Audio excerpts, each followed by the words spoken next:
Welcome into Inside Press Box. I'm Stan the Fan Charles of Pressbox and PressBoxOnline.com. And if it's Thursday, it's time for a look at the prospects with Eric Garfield of Florida Prospects Report and also Pressbox.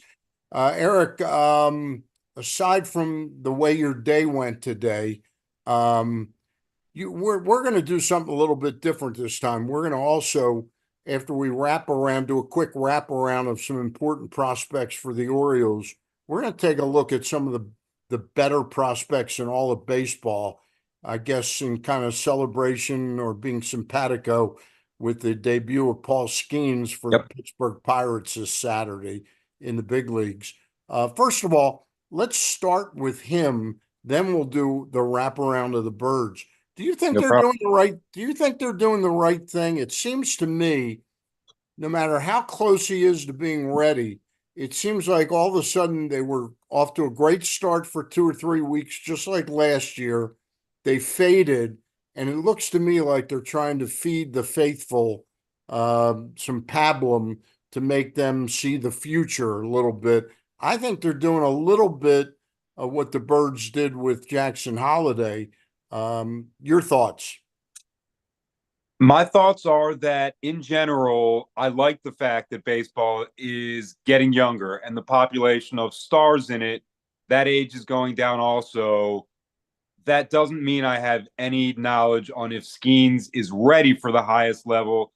Looking at his statistics, his game logs, and his usage, it certainly seems so.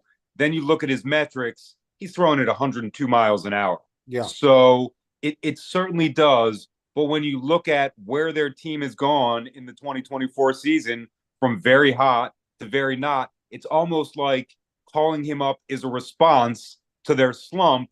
And that part I really don't like. If everything was on the up and up, they're playing better winning percentage baseball, showing more offensive fortitude, add him to the mix. Right now, it kind of seems like he might be on a bit of an island, and I wouldn't want to do that with my number one overall pick. Yeah, yeah. I mean, the bullets that these guys have in their arms, they're too valuable. I understand they're too valuable to waste in the minor leagues, but that's only if you view development as wasting time. We'll see. I'm sure he's more ready than Jackson was for what he had to do because he's exhibiting it and he controls, to a certain extent, he controls what he's in charge of. But it seems too early to me. It does. And one contrast between the Pirates and the Orioles, when Mike Elias has spoken about thresholds that he wants his prospects to meet, you can see it takes a long time for them to meet them. Ben Cherington, the Pirates GM, came out like 10 days ago and said, we need him to pitch on 4 days rest. He did it once, and now they're calling him up. So where's the extended amount of time that he can get his body used to that schedule? It's not happening, or it hasn't happened. So not everything is the same, even though it's quite similar. And I agree. I think Skeens is ready. I think he's going to be pretty good when he gets up. What will qualify as a good start for Skeens? In other words, are they looking at him going 5 or 6 innings at the most, or are they looking at like 3 or 4 innings? His game logs are reflective of the latter 3. I don't think there's any chance in his debut he goes 6. Maybe 5 is somewhere near a compromise, but he's got to be efficient. He can't be wasting pitches, having long counts, and having long innings. So far, he hasn't. So I'm going to side with the player. I think he's going to do well, and it's going to be between 9 and 15 outs, probably initially on the low side. All right. Let's do this little wraparound about some of the Orioles' bigger prospects. First of all, the word is that Austin Hayes is very close to coming back. Good. Who do you think goes back to the minor leagues? Do you think McKenna goes back or Kjerstad goes back? Kjerstad, although each time he comes up, he gets very small sample size. He's not really taking that opportunity and like knocking the door down, like saying, "Hey, I belong here." Well, that's part of it, but he's also not getting it. It's hard for us on the outside to say he hasn't earned it. I want guys like him to play as often as possible, Yeah, I don't. regardless of the level. So the fact that he's not, it is bothersome to me, and from my development perspective, I don't want to sound less than supportive. I don't prioritize what's happening with McKenna's development. So if he's up and he's not playing, that's fine. Kerstead, I feel differently about. Yeah, So I would send him down so he can play, get his body used to the use, get his body used to playing 9 innings 4 or 5 times a week. That's what will help him move forward. So it's how not do a knock you? on his ability at all. Yeah, I understand when there's an exit meeting, that hey, we're sending you down. They give you some specific things they want you to work on. I know you're not in Baltimore, so you don't watch every inning of every Oriole game, but you look at the box scores. What do you think they could possibly tell Heston Kjerstad? Like, hey, we really need you to work on how better to come off the bench, and play one day in seven. I mean, I'm what would they be telling him to be better at? I think there is one thing, and I don't want to say it's small or it's incremental, but being better at it can change his profile, and that's making contact and quality of contact versus same-handed pitchers. That's a problem a lot of young lefties making this transition face. He can touch the ball and he can drive the ball, but he does it so much better, so much cleaner and consistently against righties. For him, the difference isn't drastic, but it is stated and it is apparent. He can't work on it at the highest level when he's not playing. He Yeah. can do BPs and cage sessions in the warehouse, but he needs to try to hit against lefties, much like the organization has said they prioritize about Holiday. So that's one aspect of his profile that could stand to go up. So you think it will most likely be Kjerstad goes back because his time is sort of being wasted right now, in my opinion. It's I don't know. I don't know. All right. That's what I would do, but it's hard to guess and see where the Orioles are. Remember, it's May. The Yeah. playoffs happen in the summer or in the autumn, so I don't know what they're looking at longer term. I would just send him down so he can play. Okay. So Jackson Holiday's been back in the minors about 2 weeks now. Do we have you been paying attention closely to how he's doing? Yeah, of course. He's a prospect. I look at all the prospects, and there is some improvement with that quality of contact, and they're not all falling for hits, but that doesn't matter. He's in the minor leagues. We want to see him be a major leaguer. He's touching the ball better and he's driving the ball better. He's not necessarily driving it away from outfielders or into the power alley, but he's got that doubles stroke back. So let him get hot with that, then send him back up to the major leagues and please start using him. Do you think were you following him the first week? It seemed like first of all, he took what he was allowed to report back to AAA. Yep. It didn't seem like he did well the first week. It did pick up the second week. Yep. Yep. He was not making consistent contact. I think in the first game, it's minor league umpires. There were two very close calls with full counts. Probably both should have been walks. Both were strikeouts. So everything is an adjustment. I think he's doing fine making every adjustment. There's no reason to not trust his skill and his upside. I still think he's going to have a great season for the Orioles. Okay. We're going to continue along those lines and do this wraparound of some Oriole top prospects, but let me get a little business taken care of. We are brought to you each and every time we do these Zooms by AJ Michaels. What company makes your home more energy efficient, kills all allergens and viruses, and qualifies you for $6,000 in rebates? That would be AJ Michaels. Turn to the experts, AJ Michaels and Carrier at ajmichaels.com. And if you're craving that classic New York deli experience, look no further than the new Man. Atman's Deli in Baltimore's Harbor Point, corned beef piled high, hand rolled bagels, and something different. A bar. That's right. Eric was mouthing it there. Atman's has food and drink specials every day, now open for breakfast, lunch, and dinner. Dine in, grab takeout, or hang out at our bar for the next O's game. That's tomorrow night, 6:35. By the Friday. way, is tomorrow night another Apple game? I thought I read something about the start time. No, I've got it. I don't think it is. No, it is an Apple. It's Okay. 7:05 tomorrow. Okay. When normally, Good update. no, maybe, wait a minute, maybe all Friday nights. I'm sorry. Okay. 7:05 is start time tomorrow night, but I don't know if it's an Apple game or not.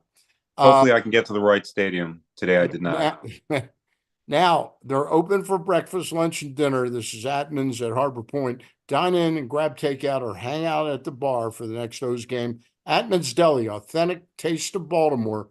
Tradition since 1915. Find us at Harbor Point or visit atmansdeli.com. My favorite Oriole prospect is still Kobe Mayo. Mine too. What's the skinny on him? I think we are getting so close. We are more than 99% there, but not 100% there. And is it defensively? I don't think it's anything. These are games that I watch also. Yeah. He's changed his throwing motion back. He looks so much more natural. He hasn't taken any reps, practice, or game at first base. So I think we're in the very, very final stages. I'm going to estimate that his representation and the Orioles front office are finalizing a plan to make this official. And also, if he was a first round pick instead of a fourth round pick, this already would have happened. This is kind of a pet peeve of mine when you look at like draft capital and draft cachet. Kobe is so good; he hits it harder than anyone in the organization. Stop looking at where he was drafted. If he's earned a call up, and if you look at his stats and his run production, he has, call him up. In fairness to that scenario you're painting, you don't pay as much for him, so there's not the immediate pressure to bump him up. Do you think a Fair. June 1st, June 15th debut in the major leagues is possible? Extremely realistic. I'm biased, and I would have thought already, maybe even now or this past weekend. But I think you're laying out the latest case scenario. It will have already happened by then. I'd be very, very surprised in a negative way if it has not. Yeah. Ramon Urias has been a nice Oriole. He's done some nice things for the team. He was part of a 101 win team last year, but an awful lot more empty at bats from him Lately. And while he's never been a bad defender at third base. I really do think his third base Gold Glove was sort of a fluke that year. I don't think he's a Gold Glover. He's very capable. Absolutely, and that's not something that lasts forever. There are peak years with the bat, and there are peak years with the glove. He has been a top rate defender. I would not put him in that category right now. So I don't want to sound like I'm criticizing him, but we're laying out a scenario where that end seems quite near as well. It's interesting. I know this is a little off the beaten track. I asked Mike Elias for 2 minutes to talk to him about a suggestion I had, and I'll go public with it right now because I think at the end of the day they won't listen to me, not because it doesn't make sense, but because the Mayo thing is so close. But when Mateo and Westberg are playing, I like Westberg a lot at second base. So do I. Like him I think at that's his third natural base. position. I think he's a Gold Glover at second base. At third base, Luke and I think his arm is a little weaker. I think Mateo would be a better third baseman than he is a second baseman. That's kind of like figuring out who's going to be the closer, who's going to run with that role right now. That might be something that their winning percentage is good enough. Why not try it out? They play Mateo at second sometimes when he plays. So yeah. Well, if he it's the plays first game of a mostly 4-game series against a bad team, Why not? He plays second base most of the time that he plays. He occasionally, the other day, Brandon gave Gunnar Henderson a day off his feet. He made him DH, and he DH. played Mateo at short. My Right. point is, back in 1983, and I know you're too young to remember this, the Orioles needed a third baseman because they had moved Cal Ripken to shortstop, and they had guys like Fritz Connolly, Leo Gomez. I hope I have the right years, You but I don't. do Tito remember Hernandez is this. who you I do mean. remember this specifically. About late June, they picked up a tremendous athletic shortstop who made a lot of throwing errors by the name of Todd Cruz. Cruz. Yep. And he played third base through the World Series. And I'm telling you, people laugh at me. I say, the best third baseman I ever saw was. People say, well, you're from Baltimore, it's Brooks Robinson. I say the 2.5 months I saw Todd Cruz play third base, he was so much more athletic than Brooks Robinson. It wasn't even funny. And it just reminds me of that scenario. And I don't know if Mateo is Cruz, but I don't love him at second base. But we'll see. Maybe the Orioles should be listening to you a little bit more. Well, they Maybe. used to years and years and years ago when I actually was on the radio. They did listen to me quite a bit. But anyway, let's get back to some prospects. Nothing left for Connor Norby to do, is there? No, absolutely nothing. He's made his case. He's demonstrated his profile. He's shown what he's good at. He's improved what he was less than good at. This is a fully formed player. So no, But the nothing. There's Orioles, nothing. but it's in the Orioles' best interest if he really keeps his value up, because he might be the guy that they need to trade to to get an arm in that bullpen, a valuable arm, and maybe two prospects for two arms in that bullpen. I never like to look at players as parts of trades, Yeah. but with the Orioles' current roster constitution, that makes a lot of sense. And I think he's not going to be bad. He's going to get a lot of hits per at bats for whatever level he plays in. So he's not going to experience major regression. But yeah, keep the stats, keep the counting stats up, keep the metrics up, hit it hard, show some positional versatility, and yeah, you'll find your way to a career, even if it's not in orange and black. Honestly, regretfully, I've liked him all the way through since we drafted him. You were mentioning last night that Basayo is really he's putting up the numbers for this where he is this year. There's some yes and there's some no, but he's surviving. He's facing pitchers that are on average 3 years older than him, some as many as 5 years older than him. Some have major league experience. So some of his counting stats aren't where you would like them to be. He's batting 252. His strikeout to walks, I think he has close to 30 strikeouts, doesn't even have 10 walks yet. That's very against his profile. The one thing that's concerned me is he's gotten back to catching and he hasn't thrown out a base stealer yet. When I watch him and when I look back at all the video I've gotten of him, throwing is his best skill. The explosion upwards and throw is something that's his best gift. So to me, that's minorly concerning more than the averages or more than the stats. He's got 9 extra base hits. He's got 15 RBIs. He's slugging 437. However, when he bats leadoff, he bats 360, 4 of his 5 home runs, and he's 430 on base when he bats first in the order. So it seems kind of unconventional, but he's excelled in that small sample size when he's first in the order. And he is at Bowie, correct? Yep, he's a Bowie, batting first, second, third, or fourth. Okay. One of the guys on the pitching side of things, we were really hoping would have positioned himself now to be a guy for us really to keep an eye on. And that's Seth Johnson, picked up 2 years ago in that Trey Mancini trade. And then, Yep. like 4 days later, had Tommy John surgery, which the ball club was aware of. And they said, that's fine. We don't need him right now. We will need him then. He doesn't look close to helping the major league club, does he?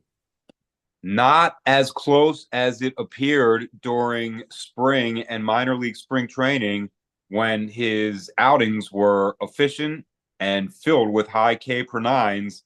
Uh, right now, he's at 5 appearances, 15 innings, so he's averaging 3 innings an appearance. They're staggering it with two, then four.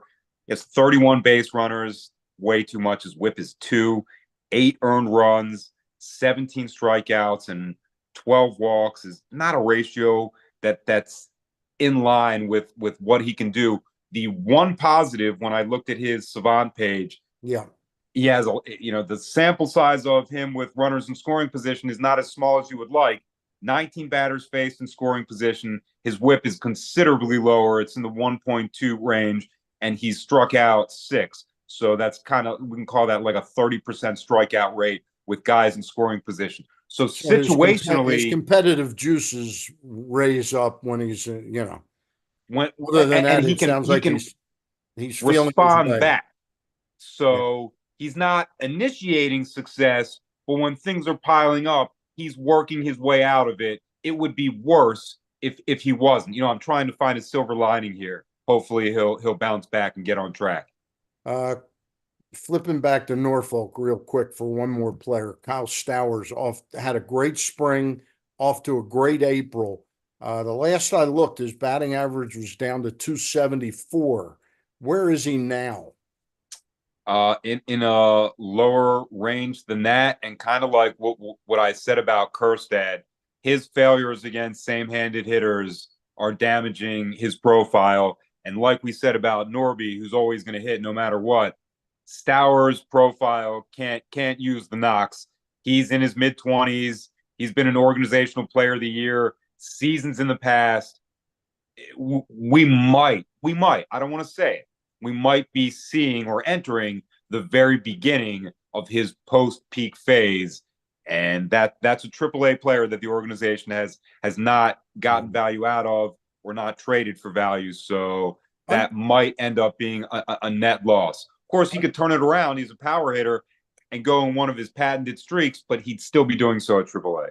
Understanding the psychology of it, I really thought for what they did there at the end of spring training, of first making it look like Nevin had made the team, and then they decided, wait a minute, we can pick up Tony Kemp because Mike Elias, I knew him 8 years ago in Houston, and they ended up losing Nevin, who's doing Doing nicely okay. he's doing nicely with the Oakland A's, Yep.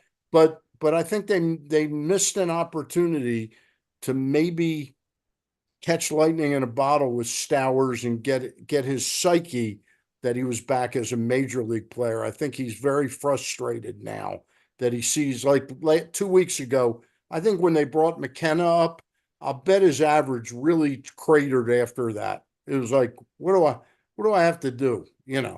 He's not 20 years old. He's been He's through this 26 now. several times before. Yep. So right, it's fair for his confidence to be shook. But also, if they would have not Tony Kemp, Stowers could have been hot at the highest level, therefore increasing his value to like a threshold where it might not go down from. Yeah. So it could end up being a net loss or a missed window, however you want to term it. They might not maximize Yeah. Kyle Stowers. Fortunately, there's a lot of other prospects to All right. maximize. We do want to spend some time on the other prospects, other than Oriole prospects. So let's quickly run through. Povich is still doing, Kate Povich at Norfolk, the left-handed pitcher, doing phenomenal, right? Yeah, the Orioles no longer have DL Hall. Somehow, they developed a left-handed pitching prospect that looks like a better fit for their organization and a larger strikeout profile. So kind of like Kobe, he's extremely close, probably even closer than we realize. So Povich should be in the bigs the end of this year, ready to start his major league career and keep it in the major leagues in 2025 and beyond. All right. Absolutely love that profile. Two more guys over at Bowie, the buddies, Judd Fabian and Dylan Beavers. Are they doing what it takes to make a statement this year at Bowie? I think yes. I want to say they're going kind of in opposite directions slightly. Beavers had a better start, slowing down slightly now. Fabian started off slow. In May, he's slugging 840. He's 9 for 25 with 7 runs, 4 taters, 8 RBIs. Fabian batting cleanup, bats 400 with a 13 OPS. No. So maybe he's more of a also does only has 1 steal, and every time I've seen him, he's very fast on the bases in the outfield. So maybe we're seeing a transition from like a speed / center field type of guy to a little bit more of a 3-4-5 hitter who produces runs and drives them in. I think that would be an extremely pleasant development. The club is still very high on both, though, right? Yeah, and they should be. Fabian is a mature baseball player, a mature guy, had a good, strong college career. People were talking about him as the first overall pick. He's really done very little to bring shade to his profile at all. Something that stood out to me about Beavers, talking about spots in the order, he's 270 versus lefty, 280 versus righty, so very even. But when he bats third, ahead of Beavers or ahead of Basayo or ahead of Rhodes, 350 average, and his OPS is in the 920 range. So maybe we found a spot for Fabian, 4, and a spot for Beavers, 3, and Basayo, 1 or 2. That might be the best case scenario for Bowie's offense. I don't know where they're going to fit all these guys. Hey, let me get a word in about the Costas Inn. The Costas Inn, longtime sponsor, good friends with the family, located 4100 North Point Boulevard. They've been there for over 50 years. That's a long time, folks. Trust me. They've been there, and they are most widely known as a crab house, but there's a lot more than crabs at the Costas Inn. Take a look at their menu online, costasin.com. And if you're interested in doing a crab party there, because this is the time, maybe to watch an O's game one night, or an NBA playoff game. They got TVs all around the place in the bar and the restaurant. Call the Costas Inn at 410-477-1975 to find out the availability, the size, price point.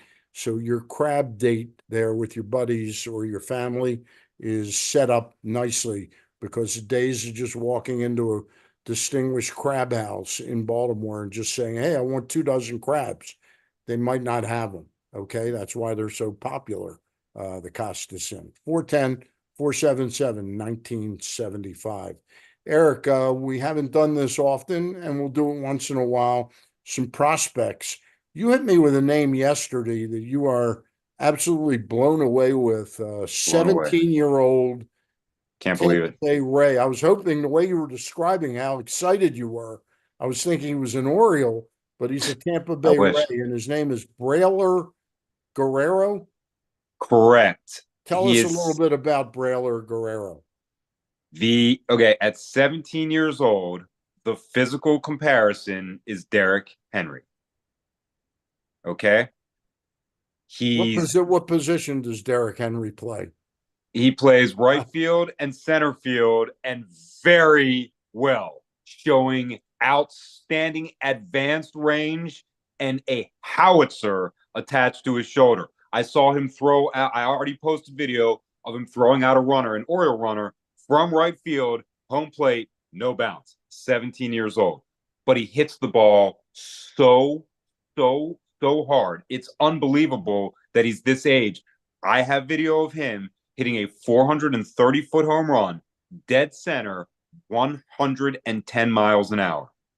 That's How, that's uh, that's Mike Stanton stuff, or and he Giancarlo Stanton stuff. Yeah. and he's 17 years old. He also might not be the best international prospect in that age tier on the Rays. Watching the FCL, you see some of these guys and find out who they are first. By the way, the Orioles won their first FCL game today. They beat Minnesota 4-2. I drove to the wrong venue, so congratulations to the Orioles. They are now 1-3. All right. Brailer, is he right-handed batter, switch hitter, or left-handed?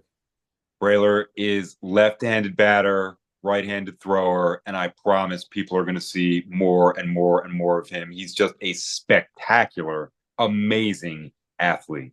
I was watching the Oakland A's game yesterday because I have JP Sears on my fantasy baseball team, and the A's won. Dallas Braden, ex-pitcher, was talking about an outfielder in the Oakland A's organization who just got promoted from Double A to Triple A, and he was hitting 450 for the first 6 weeks of the season, or 5.5 weeks of the season. Kind of And hard to Dallas do. Braden was, and his name is Jacob Wilson. Yep. And Dallas Braden was just wondering, said, I understand the reason to promote him, but just project what he would have done at Double A had they not touched him this year. He said the guy was hitting 450. How special is he? In terms of contact skill and contact ability, he's not in a tier by himself, but he's in that hot Edgar Martinez type. I can touch it whenever I want, and I can place it for hits whenever I want, which is really advanced for someone of Wilson's age. He's not a high school guy. He played in college, but he's still so young, like someone like Altuve. Right. Touch it whenever they want, drop it over a second baseman, drop it in front of a left fielder. This is the essence of offensive baseball, even in a power driven era. So there's a lot of prospect people that really just don't like him because that's what he's so good at. That doesn't make sense to me. You need to be good at that to be good at everything else.